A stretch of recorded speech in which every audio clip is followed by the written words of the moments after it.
says. The wind from the south races by, and the limbs from the old gums are full. When the rain tumbles down in July, the sleeping guns on the hillside awaken to herds straying by from the flats where the fences have vanished as the storm clouds gather on high. The wheels of the wagon stop turning, the stock horses turned out to stray. The old station dogs are a-dozing on the husks in the barn through the days. The drover draws rein by the river. It's years since he's seen it so high. Yes, and that's just a story of homework when the rain tumbles down in July.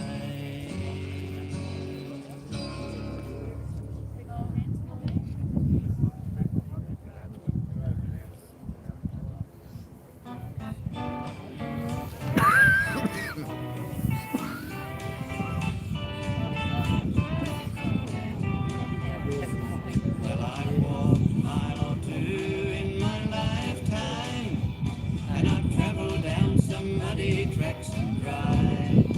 'Cause if I wanted to get where I was going, I knew I'd just have to walk that country mile. Now a country mile would be the longest distance a man could ever travel when he's down.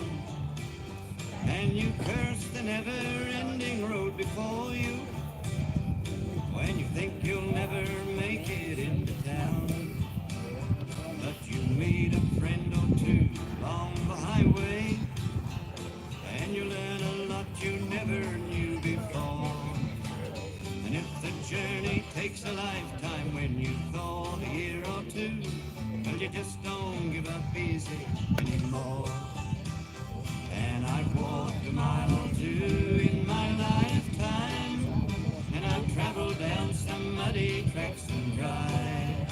'Cause if I wanted to get where I was going, I knew I'd just have to walk that country mile.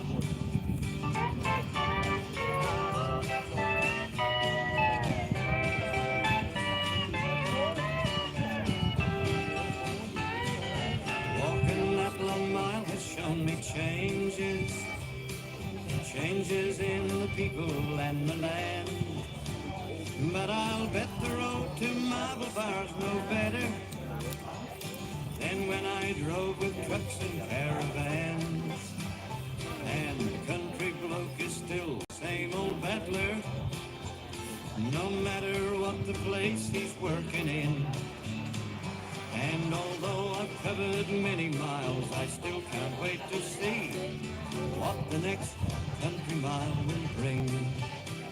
Well, I've walked a mile or two in my lifetime, and I've traveled down some muddy tracks and dry.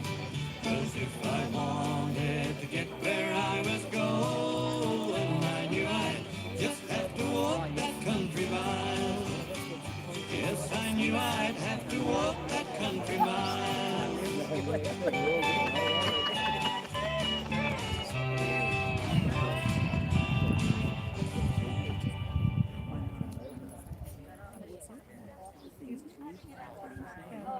All the crystal chandeliers light up the paintings on your wall. The marble statuettes are standing stately in the hall. But will the timely crowd that has you laughing loud help you dry your tears when the new wears off of your crystal chandelier? You never did fit in too well with folks you knew. And it's plain to see that the likes of me don't fit with you. So you trade me for the gaiety of the well-to-do,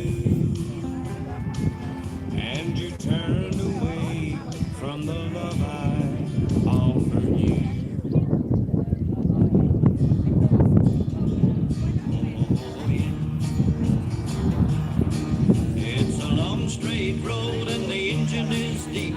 I can't help thinking of a good night's sleep, and the long, long roads of my life are a calling me.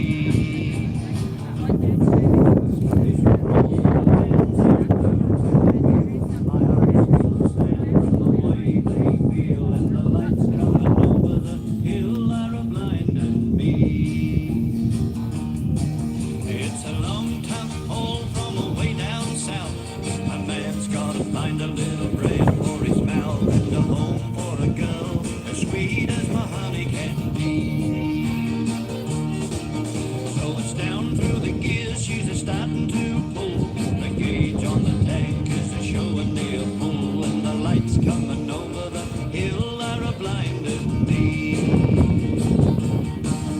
There's rain on the road, I can feel the load start a shifting in a dance. Too late to see the post, and I haven't got a ghost of a chance. Oh no, the windscreen wipers are a beating in time. The song they sing is a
part of my mind, and I can't believe it's really happening to me.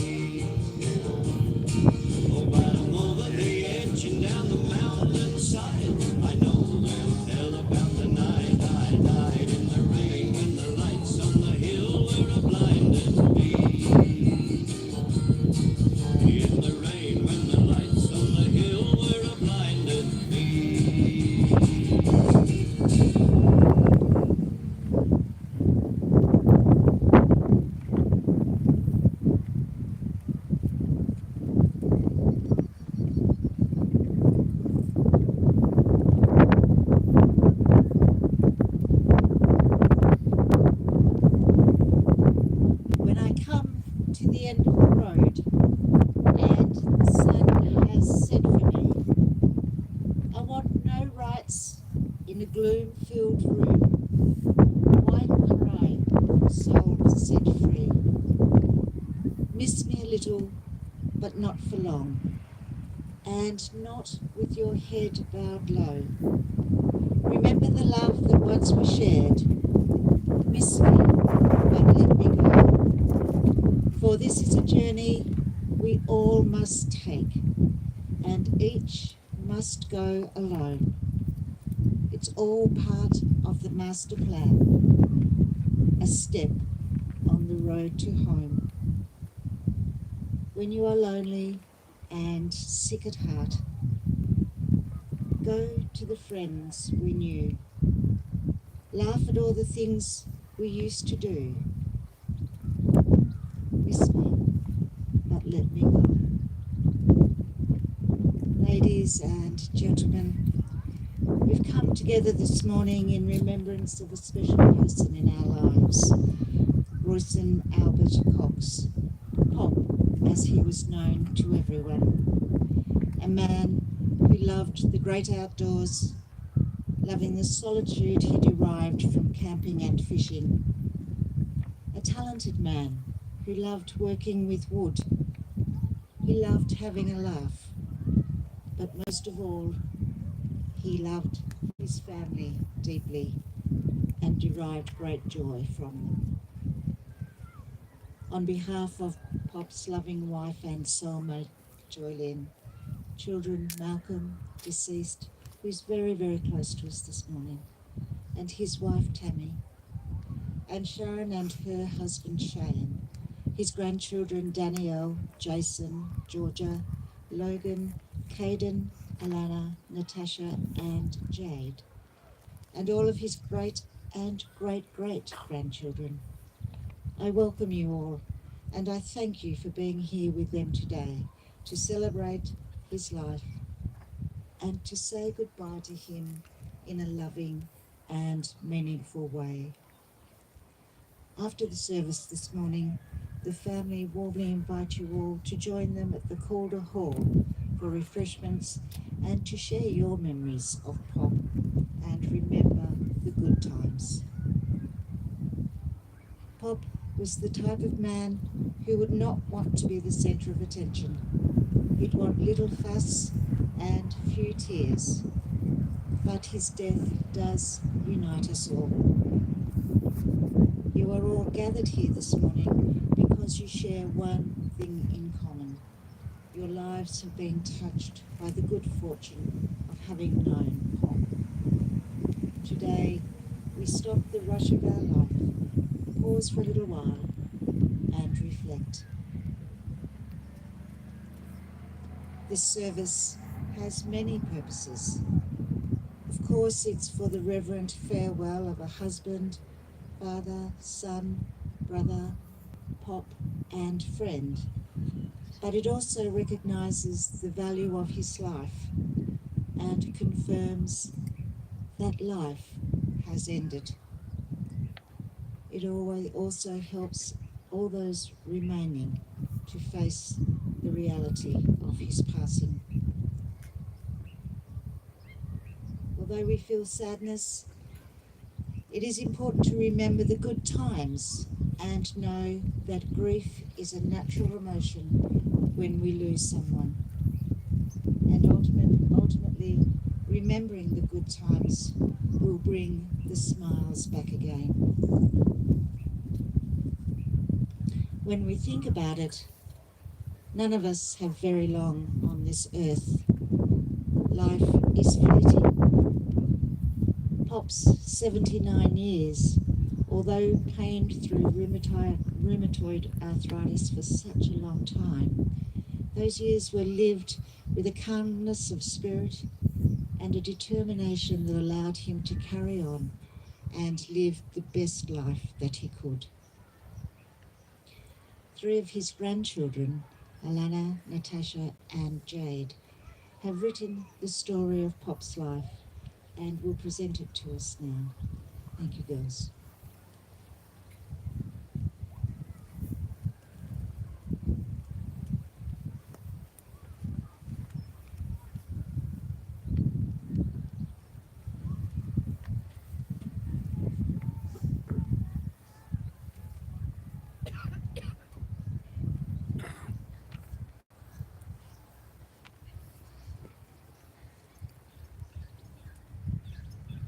Today we have the honour of sharing with you the life of Royson Albert Cox, known to most as Pop. Born in Wynyard on the 26th of March 1944 to Annie and Albert Cox. Sisters Gwendolyn and Phyllis, he was the youngest of 3. Pop lived with his parents and sisters on a farm at Henrietta, moving to Lenaba, now known as Calder, at age 5 or 6. Starting school at Lenaba, then moving to Boat Harbour Area School, finishing his education in grade 8 to work with his dad on the farm and contract work with local farmers. On many occasions, Pop would mention the night he travelled by bush bike to Freddie Reeves after a day of lobstering to have a drink. The night must have gone well on the trip, home as Pop ended up landing in a blackberry bush. The torch he was using to guide his way home was nowhere to be seen. When Pop was 17, he made the move to operating machines at the burning pulp mill. It was here he met his soulmate, Joylyn, known by all as Nan, who was sorting paper. Most lunchtimes, Nan would be taking a walk and Pop would pull up in his grey and white Anglia, asking Nan to hop in for a ride. Nan would resist, but Pop's persistence finally won out, and Nan, who had started taking a liking to Pop at this stage, said yes to a lovely countryside drive. The two quickly fell in love and became engaged after 6 months. 6 months later, they were married at the Salvation Army Church in Burnie. Their first home was a little one-bedroom house in Somerset, where they welcomed their first child, Malcolm. Shortly after this, they moved back to the family home at Calder to help his parents look after the farm. 3 years later, Nan and Pop welcomed their daughter Sharon into the family. After leaving the pulp, Pop started driving dozers at the Ponderosa gravel pits at Calder, which he did speak of fondly and was by far his favourite job. From here, he tried his hand at a variety of heavy machine operating jobs, settling on working at the DMR in the road maintenance crew. It was here Pop attended a Christmas party where he was carried home to Nan by his workmates. Pop could not stop laughing, and to this day he swore he only had 3 stabs. To keep Pop happy, Nan told him she believed him, but we always think there may have been just a few more. While at the DMR, Pop would come home from work convinced that his ute had moved while he was at work. Nan told him that was silly. It couldn't have moved when he wasn't there. It was many years later Pop found out that in fact he was actually right. Malcolm and Sharon, who were now in high school, would sneak down to the DMR office in their lunch break to take his ute for a joyride. After around 5 years at the DMR, in his early 40s, Pop had to retire due to some ill health.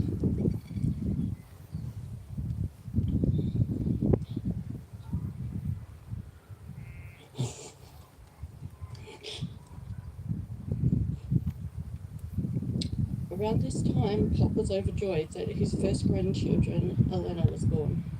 Elena's middle name was Anne, and Pop was very excited that he could carry on his tradition of rhyming everyone's names. With Valerie Ann peed in a pan, Sharon Ann peed in a pan, now it was Elena's turn. Pop's cheeky sense of humour showing every time. More children quickly become along, with the arrival of Sharon's second daughter, Natasha, followed by Malcolm's children, Danielle and Jason. After a few years of enjoying being a Pop, he was excited to hear Sharon's news that his next granddaughter Jade was on her way.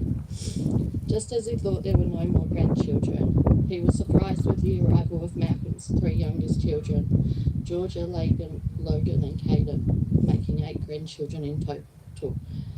Pop could not have been prouder. In 2004, Pop was overjoyed to become the great Pop with the arrival of Ella, followed by Chloe, Jen, Sophie, Maya, Jack, Mark, Hudson, and Mackenzie. Pop recently became a great Pop to Winston, who he will now carry in his loving arms. Pop had many hobbies after retiring. Fishing was his passion, and he always had a lucky streak. No one fishing with Pop could catch a thing, ready to give up and go home. They would look over at Pop, and sure enough, he'd be reeling them all in. Lake Burberry was his favourite fishing spot. Nan and Pop spent many happy times here with lots of caught fish caught and many tales to tell. Pop was a master at his woodwork. He could turn his hand into making anything. Georgia would be excited to come home from school to see what her dad and Pop would be building.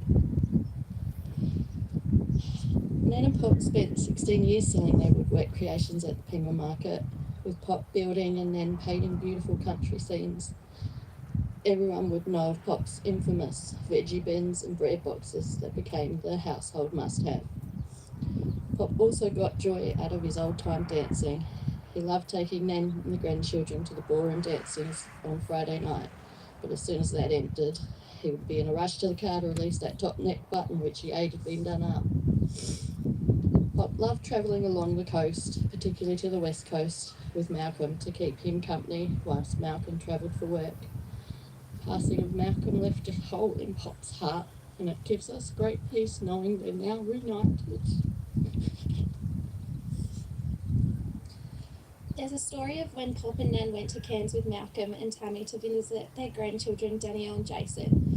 Pop found some chocolates in the minibar, and to his surprise,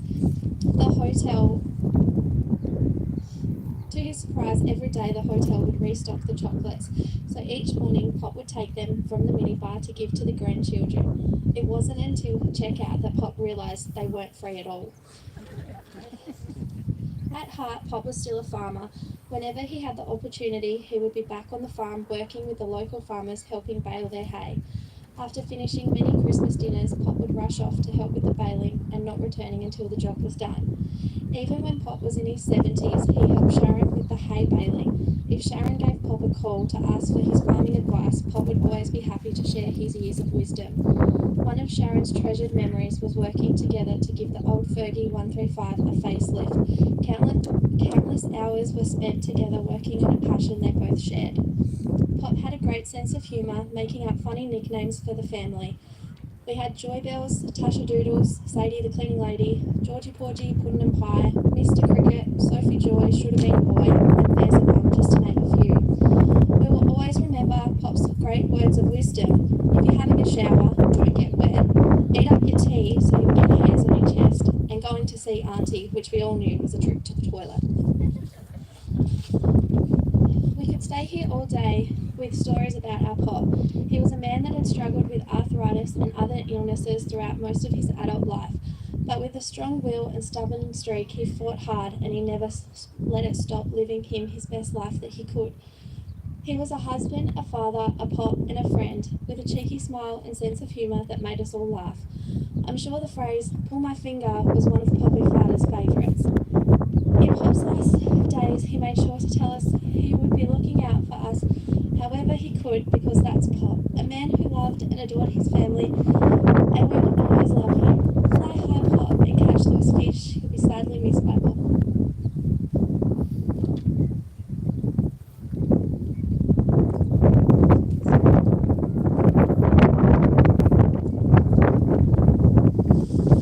Thank you, girls. What a wonderful man Pop was, and how beautifully you captured his story for us all this morning. Thank you.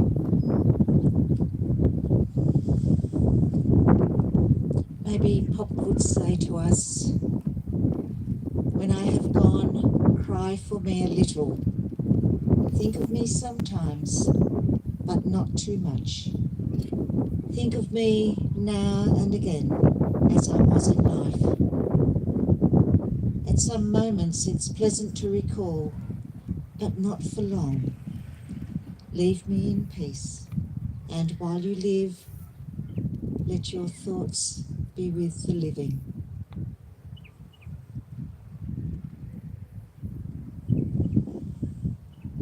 It's now time to lay this wonderful man to rest.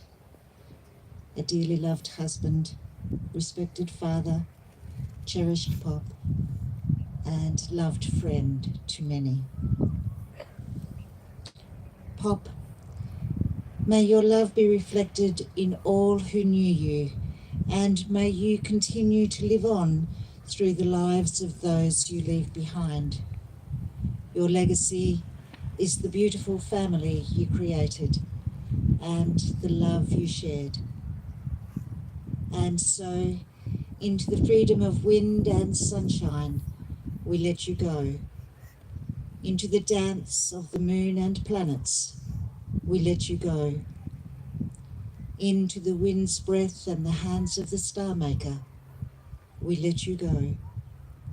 And into the sadness and smiles of our memories, we let you go.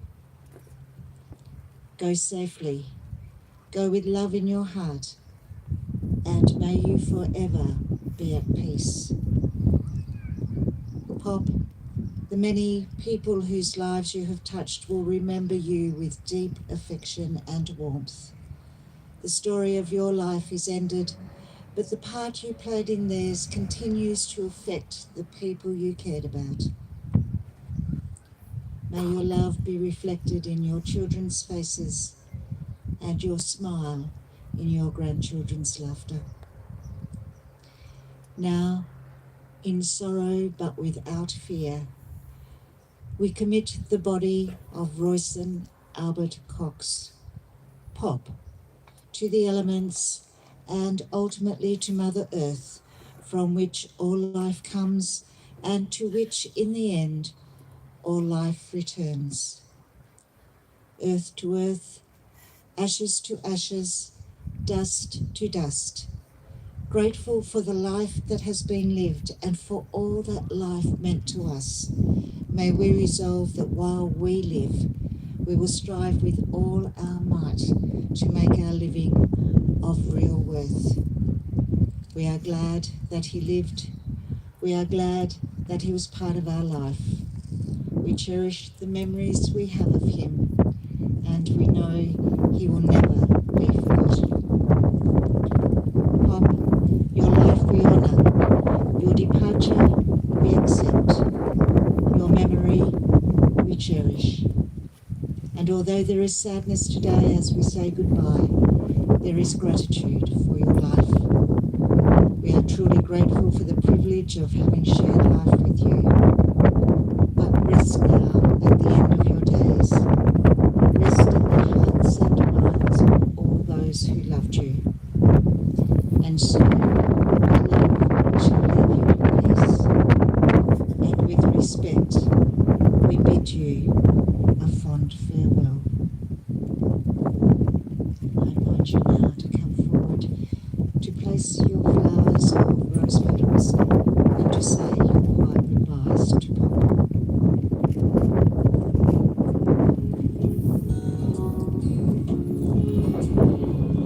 You placed gold on my finger. You brought love like I've never known. You gave life to our children, and to me a reason to go on. You're my bread when I'm hungry. You're my shelter from troubled winds. You're my anchor in life's ocean, but most of all, you're my best friend.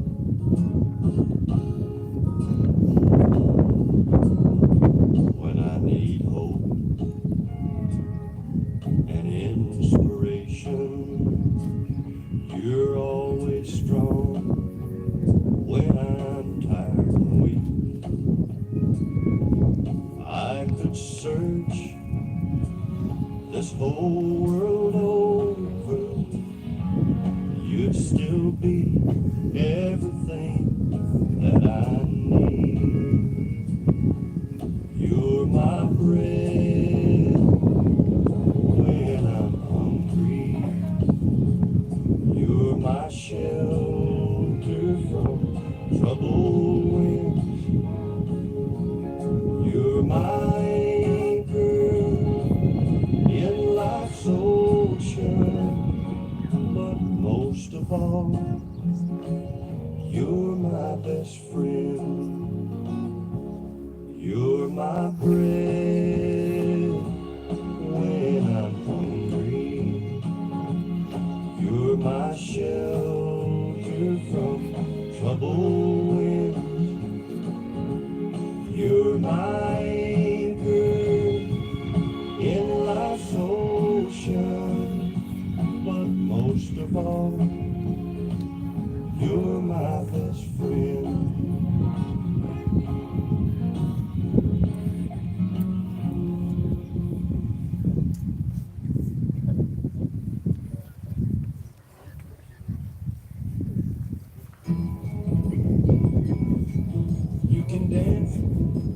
dance with the guy who gives you the odd little hold you tight. You can smile, every smile for the man who held your hand before life. But don't forget who's taking you home, and in whose arms you're gonna be. So darling, say the last dance for me. Oh I know that the music's fine. Let's stop it a while, go and have your fun. Oh I know, laugh and sing, but while we're all apart, don't give your heart to anyone.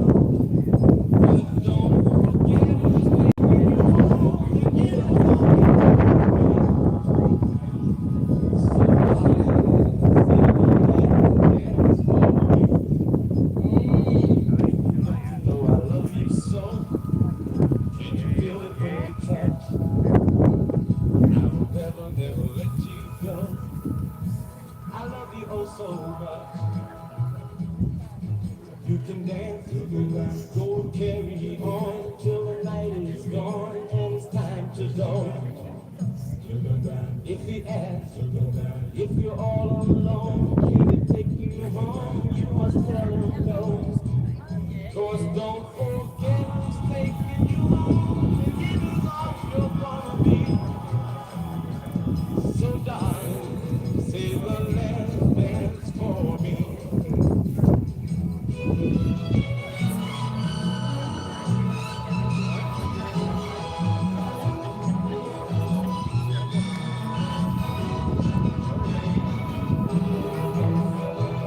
Cause don't forget who's taking you home, and in whose arms you're gonna be. So darling, say the last dance for me. Say the last dance for me. Say the last dance for me.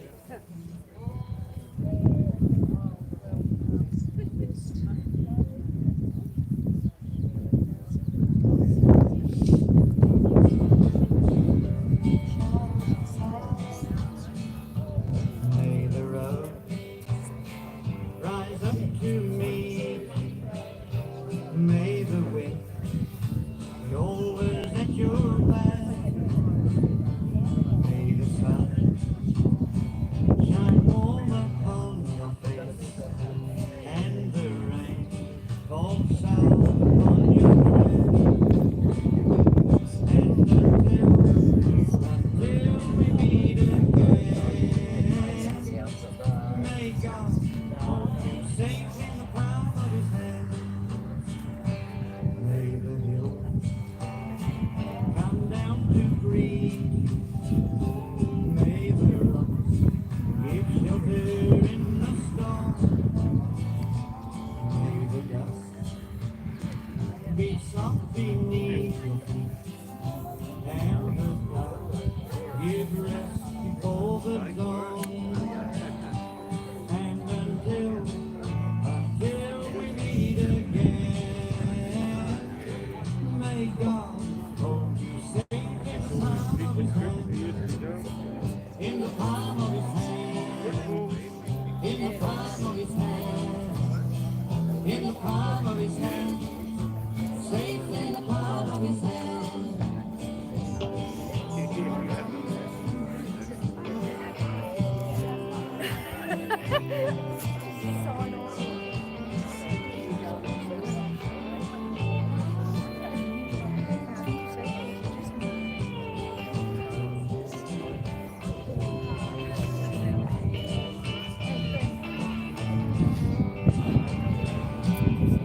Your life have many memories. May your words be sweet and full of days. May your hope last an eternity, and your joy carry on never cease. And until we meet again, may God hold you safe in the palm